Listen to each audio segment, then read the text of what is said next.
ایسی خوشی سے بچو جو دوسروں کو دکھ دے کر حاصل ہو۔ کچھ باتوں کا جواب صرف خاموشی ہوتی ہے، اور خاموشی بہت بہترین جواب ہے۔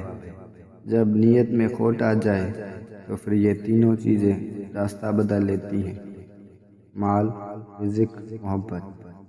غصہ ایک بڑھتی ہوئی آگ ہے، جو پی گیا اس نے آگ بجھا دی، اور جو ضبط نہ کر سکا وہ اس میں جل گیا۔ گہری باتیں سمجھنے کے لیے گہرا ہونا پڑتا ہے، اور گہرا ہونے کے لیے گہری چوٹیں کھانی پڑتی ہیں۔ دولت کی اصل خوبی یہ ہے کہ وہ انسان کے پاس ہمیشہ نہیں رہتی، اور اگر رہ جائے تو انسان نہیں رہتا۔ عقل مند بننا چھوڑ دو، بہت کچھ سیکھ جاؤ گے۔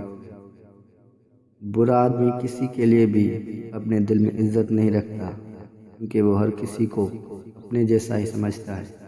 جلد بازی حماقت ہے، اور یہ انسان کی بدترین کمزوری ہے۔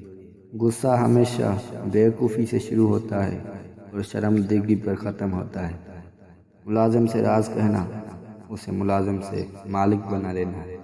دولت کی اصل خوبی یہ ہے کہ وہ انسان کے پاس ہمیشہ نہیں رہتی، اور اگر رہ جائے تو انسان نہیں رہتا۔ انسان کی جتنی ہمت ہو اس کی اتنی ہی قدر و قیمت ہوتی ہے۔ جسمانی امراض پرہیز سے جاتے ہیں، اور روحانی امراض پرہیزگاری سے۔ اپنے آپ کو عزت دو گے تو دوسرے آپ کا احترام کریں گے۔ قدر کرنی ہے تو زندگی میں کرو۔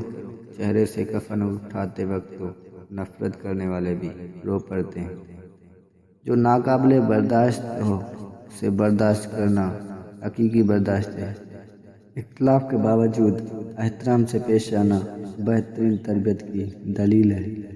اگر راستہ خوبصورت ہے تو معلوم کرو کہ کس منزل کو جاتا ہے، لیکن اگر منزل خوبصورت ہو تو راستے کی پرواہ نہ کرو۔